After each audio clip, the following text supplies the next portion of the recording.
हाय. So introduction मध्ये आपण पाहिलं होतं की रेस्पिरेशन इन प्लांट्स या चॅप्टर मध्ये आपल्याला 3 मेन स्टेप शिकायचे आहेत. एक आहे ग्लायकोलिसिस, एक आहे क्रेब्स सायकल आणि एक आहे इलेक्ट्रॉन ट्रान्सफर सिस्टम. ठीक आहे ना. सो पहिली जी इम्पॉर्टंट स्टेप आहे ना, जी सेलच्या सायटोप्लाझम मध्ये कॅरीड आउट होती, त्याला आपण म्हणतो ग्लायकोलिसिस. आणि आजच्या व्हिडिओमध्ये आपण ग्लायकोलिसिस बद्दल शिकणार आहोत. ठीक आहे ना. सो बोर्ड छोटा आहे, ठीक आहे ना. सो त्याच्यामुळे आपल्याला थोडंसं ऍडजस्ट करावं लागतं, पण तुम्हाला मी समजावून सांगेल, त्यांनी काही फरक पडला नाही. ठीक आहे ना. लक्ष द्या. सो बेसिकली ग्लायकोलिसिस मध्ये मी जसं तुम्हाला सांगितलं की ग्लायकोलिसिस मध्ये आपण काय करतो, ग्लुकोजचं लायसिस करतो, है ना. ग्लुकोजचं लायसिस करतो आणि ग्लुकोजचं कन्व्हर्जन कशामध्ये करतो, पायरुव्हिक ऍसिड मध्ये. आता 10th आपण शिकलो होतो की बाबा ग्लायकोलिसिस मध्ये ग्लुकोजचं कन्व्हर्जन पायरुव्हिक ऍसिड मध्ये होतं, है ना. आणि हे सायटोप्लाझम मध्ये होतं. ठीक आहे. याला ऑक्सिजनची आवश्यकता लागत नाही, म्हणजे कुठेच ऑक्सिजन इन्व्हॉल्व होत नाही ग्लायकोलिसिस करताना. ठीक आहे ना. परंतु हे साधं सरळ होत नाही, असं नाही की ग्लुकोज लगेच तो रूपांतर पायरुव्हिक ऍसिड मध्ये. जवळपास ह्याच्यामध्ये 10 वेगवेगळ्या स्टेप कॅरीड आउट करतो आणि प्रत्येक स्टेप कॅरीड आउट होण्यासाठी एक स्पेशल एन्झाईम्स असतात. ठीक आहे ना. म्हणजे ग्लायकोलिसिस मध्ये 10 वेगवेगळे एन्झाईम्स असतात आणि 10 वेगवेगळे एन्झाईम्स नाही का प्रत्येक रिएक्शन कॅरीड आउट करायला मदत करतात. तर जास्त घाबरून जाण्यासारखं कारण नाहीये, खूप साध्या सरळ गोष्टी आहेत, थोडंसं लक्ष द्यावं लागेल. ठीक आहे. मी तुम्हाला समजावून सांगेन. So let's start our glycolysis. आता समजा हे ग्लुकोज आहे. ठीक आहे. आता आपण हे ग्लुकोज काय आहे की ब्लड थ्रू आपल्या सेलमध्ये आलेलं आहे आणि आपल्याला आता ऍक्टिव्हिटीज करायच्या आहेत आणि आपल्याला एनर्जीची आवश्यकता आहे. एनर्जीची आवश्यकता आहे तर म्हणल्यानंतर आपल्याला रेस्पिरेशन करावं लागेल. मग एक्सटर्नल रेस्पिरेशन झालं, इंटरनल रेस्पिरेशन झालं, आता सेल्युलर रेस्पिरेशन गोष्ट. आता ऑक्सिजन्स आलेले आहेत, ठीक आहे, किंवा ग्लुकोज आपल्या बॉडीमध्ये आलेला आहे. तर ग्लुकोजचं कसं लायसिस केलं जातं ते बघूया. ठीक आहे. तर तुम्हाला सर्वांना माहिती असेल की ग्लुकोजचा मॉलिक्युलर फॉर्म्युला काय, C6H12O6, है ना. म्हणजे ग्लुकोज मध्ये किती कार्बन कंपाऊंड आहेत, टोटल ग्लुकोज मध्ये 6 कार्बन कंपाऊंड आहेत. ठीक आहे ना. म्हणजे हे ग्लुकोज आहे त्याच्यामध्ये किती कार्बन कंपाऊंड आहेत, 6 कार्बन कंपाऊंड आहेत. ठीक आहे. आणि आपण काय करतोय, ग्लुकोजचा एकच मॉलिक्युल घेतोय. ठीक आहे. एकच मॉलिक्युल. ठीक आहे ना. आता लक्ष द्या, जर इथं ग्लुकोज मध्ये 6 कार्बन कंपाऊंड आहेत, एकच मॉलिक्युल आहे, जोपर्यंत हे नेक्स्ट येणार नाही इथपर्यंत, तोपर्यंत जे पण मॉलिक्युल आहेत त्या सगळ्याच्या सगळ्या, म्हणजे टोटल 3 मॉलिक्युल आहेत, त्या तिन्ही मॉलिक्युल मध्ये किती कार्बन कंपाऊंड असणार आहेत, 6. आणि जर 6 कार्बन कंपाऊंड असतील तर ते एकच मॉलिक्युल असणार आहे. ठीक आहे ना. ओके. So let's start. आता हे ग्लुकोज मॉलिक्युल आहे. तर फर्स्ट स्टेप काय असते की ग्लुकोज मॉलिक्युलचं काय होतं, ग्लुकोज मॉलिक्युल मध्ये काय होतं, with the help of ATP काय केलं जाते, ग्लुकोज मॉलिक्युलचं कन्वर्ट होते ग्लुकोज 6 फॉस्फेट मध्ये, है ना. आता ग्लुकोज 6 फॉस्फेट म्हणजे काय, ग्लुकोज मध्ये टोटल किती कार्बन आहेत, 6 कार्बन आहेत, बरोबर. ठीक आहे. आणि 6व्या कार्बनला फॉस्फेट ऍड होतो.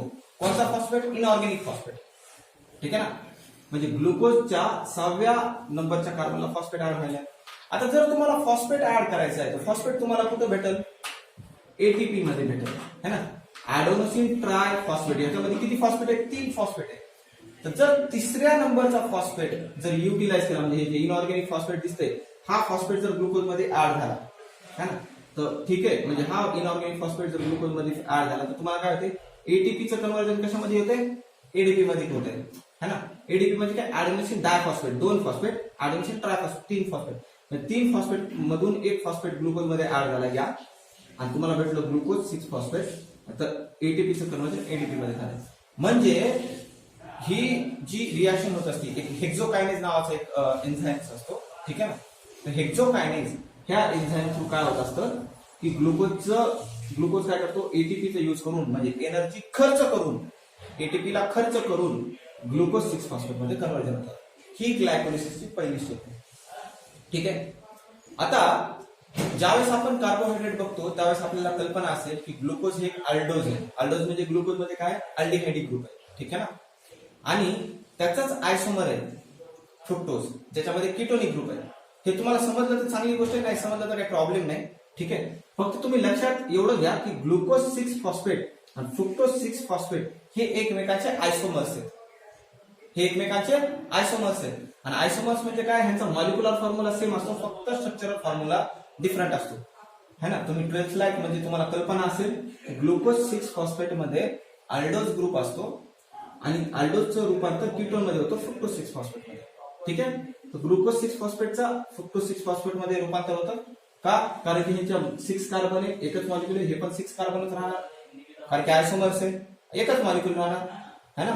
आणि आयसोमरेज नावाचा एन्झाइम त्याच्यामध्ये युज केला जातो. ठीक आहे, साधं सिंपल आहे, काही नाही, फक्त आयसोमरायझेशन झालेलं आहे. ठीक आहे, फक्त फंक्शनल ग्रुप चेंज झालेला आहे. तर ग्लुकोज 6 फॉस्फेटचं रूपांतर फ्रुक्टोज 6 फॉस्फेट मध्ये होतं. इथे एनर्जीची आवश्यकता नाही, काय करायचं आयसोमरायझेशन. जी थर्ड स्टेप असते, ठीक आहे, याच्यामध्ये काय होतं, फ्रुक्टोज 6 फॉस्फेट. ठीक आहे ना, तर फ्रुक्टोज 6 फॉस्फेटचं कन्व्हर्जन काय होतं, फ्रुक्टोज 1,6 फॉस्फेट. आता बघा, ग्लुकोज होतं, ग्लुकोज मध्ये एक फॉस्फेट 6 फॉस्फेट म्हणजे 6 नंबरच्या कार्बनला एक फॉस्फेट ऍड होता, म्हणून आपण एक एटीपी खर्च केला. आता इथे काय फ्रुक्टोज 6 फॉस्फेट आहे, तर याचं रूपांतर कशामध्ये होतं, फ्रुक्टोज 1,6 फॉस्फेट मध्ये होते. आता 1,6 फॉस्फेट म्हणजे काय, फर्स्ट नंबर 1 म्हणजे काय, फर्स्ट नंबरच्या कार्बनला आणखी एक फॉस्फेट, इथे इथं फॉस्फेट होतं एक फॉस्फेट, आता इथं डाय फॉस्फेट झाले, म्हणजे आणखी एक फॉस्फेट ऍड झाले. ठीक आहे ना, तर टोटल 2 फॉस्फेट डाय फॉस्फेट. तर त्यासाठी तुम्हाला आणखी एक फॉस्फेट लागेल, आणि ऑब्विसली त्या फॉस्फेट आपल्याला कुठून भेटणार आहे, एटीपी मधून. ठीक आहे ना, तर एटीपी मधून ऍडोनिसिन ट्रायफॉस्फेट मधून हा जो फॉस्फेट आहे हा युटिलाइज झाला आणि कुठं झाला, एक नंबरच्या कार्बनला लागला, म्हणजे एटीपीचा खर्च झाला आणि त्याच्यापासून तुम्हाला काय मिळते, एडीपी. आणि हा जो इनऑर्गॅनिक फॉस्फेट आहे तो युटिलाइज झाला इथे. लक्षात येते? ठीक आहे, ओके. तर आता म्हणजे फ्रुक्टोज 6 फॉस्फेटचं कन्व्हर्जन फ्रुक्टोज 1,6 फॉस्फेट डायफॉस्फेट मध्ये करण्यासाठी तुम्हाला परत एटीपी खर्च करावा लागतो. आता आपण जी रेस्पिरेशन करतो हे कशासाठी करतो, जनरेशन ऑफ एनर्जीसाठी करतो है ना, एटीपी मॉलिक्यूल जनरेट करण्यासाठी. पण तुम्ही म्हणता सर इथं तर एटीपी खर्च व्हायला लागेल. ठीक आहे, पण आपल्याला आणखी ग्लायकोलिसिस पूर्ण प्रोसिजर कॅरीड आउट करायचे, त्यानंतर क्रेब्स सायकल कॅरीड आउट करायचे, त्याच्यानंतर electron transfer system carried out करायचे. आणि ज्यावेळेस या तिन्ही सेल्युलर रेस्पिरेशनच्या स्टेप कॅरीड आउट होतील त्यावेळेस जे नेट गेन असेल ते खूप हाय असेल.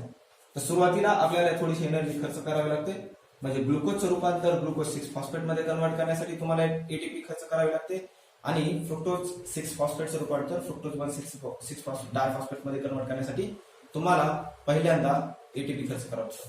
तर आतापर्यंत आपण 2 एटीपी मॉलिक्यूल युज केलेले आहेत ग्लायकोलिसिस मध्ये.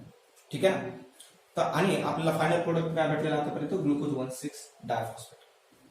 ठीक आहे, आता काय होतं, ज्यावेळेस फ्रुक्टोज 1,6 डायफॉस्फेट मिळतं त्यावेळेस एक अल्डोलेज नावाचा एन्झाइम आहे. हालाकी ह्या स्टेपला एक एन्झाइम आहे, ह्या स्टेपला एक एन्झाइम आहे, ह्या स्टेपला एक एन्झाइम आहे, ह्या स्टेपला प्रत्येक स्टेपला एक एन्झाइम युज केला जातो. पण मी काही तुम्हाला मेन एन्झाइम सांगितले, जसं मी तुम्हाला इथं सांगितलं हेक्सोकायनेज आहे, इथं आयसोमरेज आहे.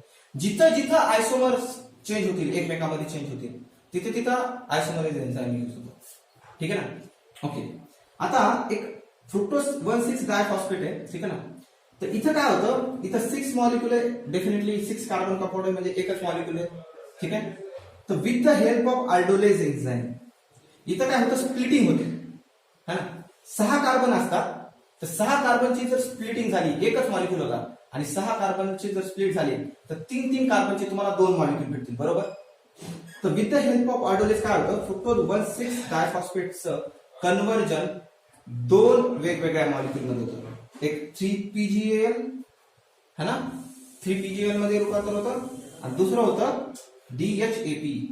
ठीक आहे, तर 3PGAL म्हणजे काय, 3-फॉस्फोग्लिसरॉल्डिहाइड, हे अल्डिहाइड आहे. ठीक आहे ना, 3-फॉस्फोग्लिसरॉल्डिहाइड नाव ऐकल्यासारखं वाटतंय. आपण परत बघूया, केल्विन सायकल मध्ये आपण बघितलं होतं 3PGAL.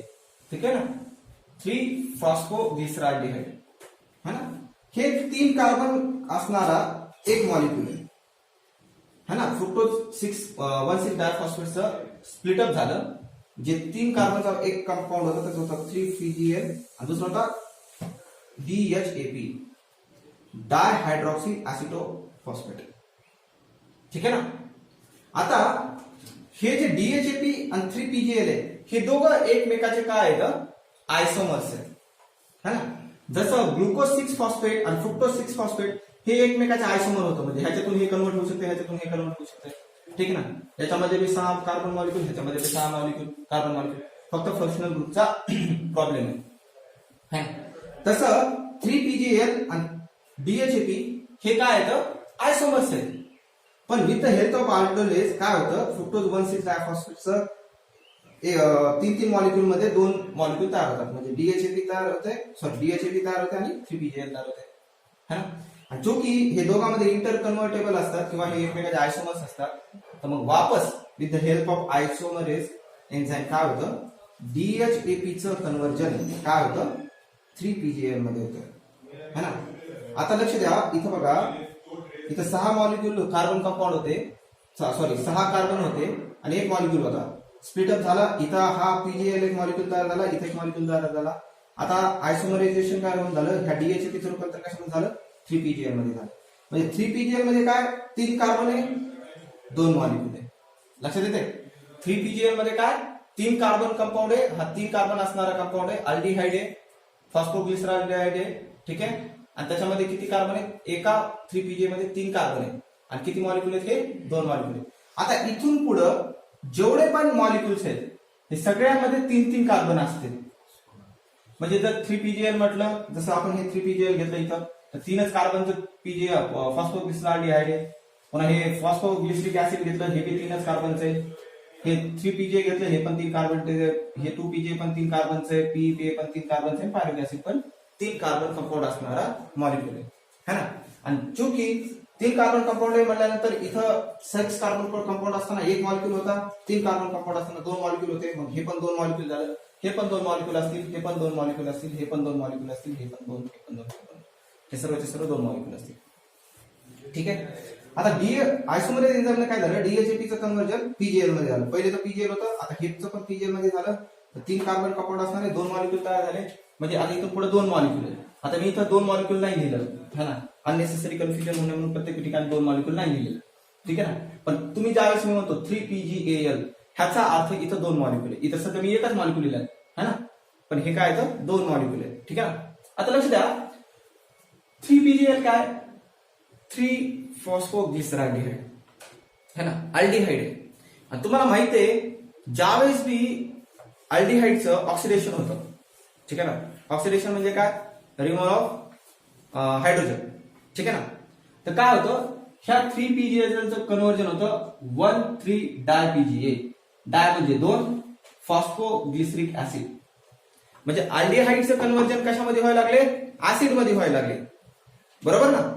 आता अल्डिहाइडचं जर कन्व्हर्जन ऍसिड मध्ये होत असेल, सो ऑक्सिडेशन म्हणजे मध्ये काय होणार, अल्डिहाइड मधले जे हायड्रोजन आहे ते रिमूव्ह होणार, बरोबर है ना. तुम्ही का ऑर्गॅनिक केमिस्ट्री मध्ये शिकलेला असाल की अल्डिहाइडचं कन्व्हर्जन जेव्हा आपण ऍसिड मध्ये करतो त्यावेळेस ऑक्सिडेशन होतं, आणि ऑक्सिडेशन म्हणजे काय, रिमूव्हल ऑफ हायड्रोजन. तर इथून जे अल्डिहाइड मधले 3 फॉस्फोग्लिसरॉल अल्डिहाइड जे हायड्रोजन रिमूव्ह झाले, ठीक आहे ना, ते हायड्रोजन कोण घेणार, हे NADH घेणार, है ना. जर एक 3PGAL म्हणजे एक 3 फॉस्फोग्लिसराल्डिहाइड मधून किती 2 हायड्रोजन बाहेर निघाले, तर एक NADचं कन्व्हर्जन एका NADH2 पासून, चूंकि हे 2 मॉलिक्यूल आहेत, तर इथं 2 NADचं कन्व्हर्जन कशामध्ये होणार, 2 NADH पॉझिटिव्ह मध्ये होणार, ठीक आहे ना. एक मॉलिक्यूल असता 3PGAL, तर काय तयार झालं असतं, एक NADH2 तयार झालं असतं. चूंकि मी अगोदरच सांगितलं, हे स्प्लिट अप झालेले इथे 2 मॉलिक्यूल आहेत, हे ना, इथे 3 कार्बनचे 2 मॉलिक्यूल आहेत, 3 कार्बनचे 2 मॉलिक्यूल, हे 2 मॉलिक्यूल असल्यामुळं, ठीक आहे, काय होणार, 2 NADH2 तयार होणार, ठीक आहे ना. आता आणि 3PGAL ह्याचे पण काय होणार, 1,3-डायपीजीए, हे पण किती 2 मॉलिक्यूल असणार, ठीक आहे. आता 1,3-डायपीजीए जे आहे, ठीक आहे ना. आता 1,3-डायपीजीए म्हणजे काय, डाय म्हणजे 2, है ना, फॉस्फोग्लिसरिक ऍसिड. तर 1,3 काय, हे डाय फॉस्फोग्लिसरिक ऍसिड आहे, है ना, हे डाय फॉस्फोग्लिसरिक ऍसिड. तर डाय फॉस्फो म्हणजे काय, हे 1 आणि 3 म्हणजे पहिल्या आणि तिसऱ्या कार्बनवर हे जे ग्लिसरिक ऍसिड आहे, पहिल्या तिसऱ्या कार्बनवर काय, फॉस्फेट आहे, ठीक आहे ना. आता त्याचं कन्व्हर्जन कशामध्ये, 3PGA मध्ये होते. 3PGA म्हणजे काय, इथं डाय फॉस्फोग्लिसरिक होतं, डाय फॉस्फो 2 फॉस्फेट होते पहिल्या आणि तिसऱ्या जलला. तर पहिल्या कार्बनवरचा फॉस्फेट उडून गेला, है ना. जर पहिल्या फॉस्फेटवरचा फॉस्फेट उडून गेला तर काय होणार, ते फॉस्फेट कुठं होणार, ॲडेनोसिन डायफॉस्फेटला अटॅच होणार, आणि काय तयार होणार, ATP म्हणजे ट्रायफॉस्फेट तयार होणार. चूंकि हे 2 मॉलिक्यूल आहेत, तर मग 2 फॉस्फेट रिलीज होणार आणि 2 ADP ला जॉईन होऊन 2 ATP तयार होणार, ठीक आहे ना. आणि काय तयार होणार, तुमचे 2 मॉलिक्युल्स ऑफ 3PGA, बरोबर आहे ना. Is that clear. म्हणजे 1,3 डायफॉस्फोग्लिसरिक ऍसिड पासून तुम्हाला 3PGA, इथं एक फॉस्फेट उडालं, तर एका मॉलिक्यूल मधून एक फॉस्फेट उडाला, म्हणजे 2 मॉलिक्यूल पासून 2 फॉस्फेट उडाले, मग 2 एटीपी ला 2 फॉस्फेट जॉईन केले आणि तुम्हाला 2 एटीपी मिळाले. ठीक आहे. आता इथून पुढे आपल्याला एटीपी जनरेट व्हायला तयार आहे.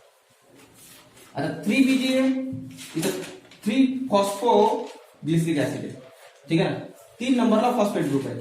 तर काही नाही, फक्त 3 नंबरचा फॉस्फेट ग्रुप काय होतं, 3PGA पासून 2PGA मध्ये कन्वर्जन होतं. म्हणजे इथलं फॉस्फेट 3 फॉस्फोचं असते ना, ते 2 फॉस्फेट होतं, म्हणजे 2 नंबरच्या कार्बनवर शिफ्ट होतो. म्हणजे हे एक प्रकारचं आयसोमरायझेशन आहे असं म्हणू शकता तुम्ही. ठीक आहे ना. ठीक आहे. सो त्याच्यानंतर 2PGA चं कन्वर्जन होतं with the help of enolase enzyme PEPA, phospho इनॉल pyruvic acid. ठीक आहे ना. 2PGA चं कन्वर्जन होतं फॉस्फो इनॉल पायरुविक ऍसिड, आणि ह्या प्रोसिजर मध्ये एका 2PGA चं कन्वर्जन एका PEPA मध्ये कन्वर्ट होताना एक वॉटर मॉलिक्यूल एलिमिनेट होतो. तर ऑब्व्हियसली इथं 2 मॉलिक्यूल आहेत 2PGA चे, आणि त्याच्यापासून 2 मॉलिक्यूल तयार होणार PEPA चे, 2 वॉटर मॉलिक्यूल एलिमिनेट होते. आणि इथं जे एन्झाइम युटिलाइज केलं जातं ते इनोलेज एन्झाइम आहे.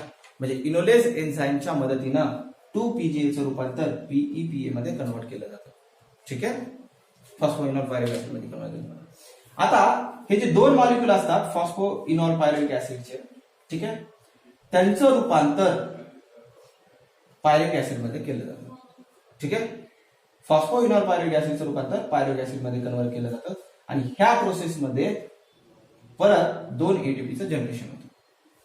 ठीक आहे. अशा प्रकारे आपल्याला पायरुविक ऍसिड हा एंड प्रोडक्ट मिळतो ग्लायकोलिसिसचा. आणि ह्या सर्वच्या सर्व, म्हणजे ही एक रिएक्शन झाली, ही दुसरी रिएक्शन झाली, ही तिसरी रिएक्शन झाली, ही चौथी रिएक्शन झाली, ठीक आहे, ही 5वी रिएक्शन झाली. अशा ह्या जर रिएक्शन तुम्ही स्टडी केल्या, त्या पूर्ण 10 रिएक्शन आहेत, आणि ह्या 10 रिएक्शन कॅरीड आउट होण्यासाठी 10 वेगवेगळे एन्झाइम्स यूज केले जातात. आपण एन्झाइम्सची नाव पहिले नंतर बघूया कोणकोणती आहेत. तर पहिले तुम्हाला हे बेसिक स्ट्रक्चर लक्षात आलं पाहिजे. ठीक आहे ना. जर हे लक्षात आलं तर तुम्हाला त्याची नावं लक्षात ठेवायला किंवा त्याला लिंक लावायला जास्त अवघड नाही जाणार आहे. साधे साधे फंडे असतात, जास्त अवघड नाहीये. ठीक आहे. तुम्ही म्हणता सर यांची नावं कशी लक्षात ठेवायची, तर सिंपल लॉजिकल गोष्टी असतात. एक फॉस्फेट ऍड झाला तर 6 फॉस्फेट ऍड झालं, मग आयसोमर झालं तर ग्लुकोज आयसोमर फ्रुक्टोज आहे तर 6 फॉस्फेट. ठीक आहे ना.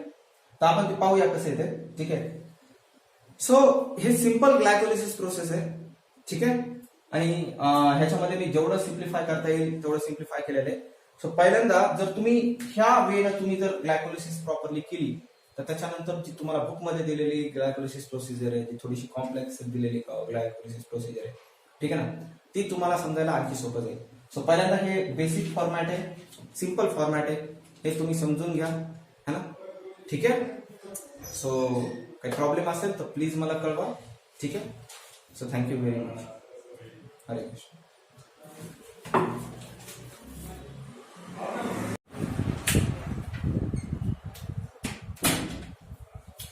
लक्ष द्या, एक छोटासा पॉइंट राहिला होता. आता हे ग्लायकोलिसिसचं एक फायनल आउटपुट काय किंवा याचं नेट गेन काय हे पाहायचं आहे. ठीक आहे.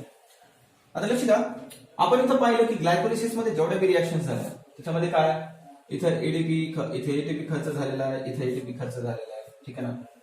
त्यानंतर इथं आपल्याला 2 NADH2 भेटलेले आहेत, इथं आपल्याला 2 ATP भेटलेले आहेत, आणि इथं आपल्याला 2 ATP भेटलेले आहेत. ठीक आहे ना. जर आपण ह्या रिएक्शनचं जर नेट म्हणजे गेन काढायचं झालं असेल तर इंट्रोडक्शन मध्ये तुम्ही पाहिलं असेल की एका NADH2 पासून किती 3 ATP मिळतात. बरोबर. आपल्याजवळ किती NADH2? 2. ठीक आहे ना. म्हणजे ग्लायकोलिसिस या पूर्ण प्रोसेसमध्ये ज्यावेळेस एक ग्लुकोजचं ग्लायकोलिसिस होतं त्यावेळेस आपल्याला 2 NADH2 मिळतात, आणि एका NADH2 पासून 3 ATP मिळतात. मग 2 NADH2 पासून किती ATP मिळतील? 6 ATP. ठीक आहे. म्हणजे इथून हे ज्यावेळेस NADH2 तयार झालेले, ज्यावेळेस इलेक्ट्रॉन ट्रान्सफर सिस्टम कडे जातील त्यावेळेस आपल्याला त्या 2 NADH2 पासून 6 ATP मिळतील. ह्या ग्लायकोलिसिस मध्ये इथं आपल्याला डायरेक्ट 2 ATP मिळाले. ठीक आहे. आणि इथं सुद्धा आपल्याला डायरेक्ट 2 ATP मिळाले. ठीक आहे. तर टोटल आपल्याजवळ एवढे ATP जनरेट झालेले आहेत ग्लायकोलिसिस मध्ये. पण आपण इथे एक एटीपी खर्च केलेला आहे एक, आणि इथे एक एटीपी, म्हणजे टोटल किती एटीपी खर्च केलेले? 2 एटीपी खर्च केलेले. ठीक आहे. म्हणजे टोटल नेट गेन जे असतं ह्या ग्लायकोलिसिस प्रोसेस मध्ये किती? 6 + 2 हे 2 ATP minus 2 ATP plus 2 ATP कटले, मग किती जातात 8 एटीपी. ठीक आहे. म्हणजे ग्लायकोलिसिसचं जे नेट गेन असतं ते किती असतं 8 एटीपी. ठीक आहे ना. म्हणजे ग्लायकोलिसिस झाल्यानंतर ग्लायकोलिसिस प्रोसेस कॅरीड आउट झाल्यानंतर जी की सायटोप्लाझम मध्ये होते, ठीक आहे ना, तर आपल्या ग्लुकोज मॉलिक्युल्स पासून आपल्याला जवळपास 8 एटीपी मिळतात. ठीक आहे. सो ठीक आहे. Thank you very much.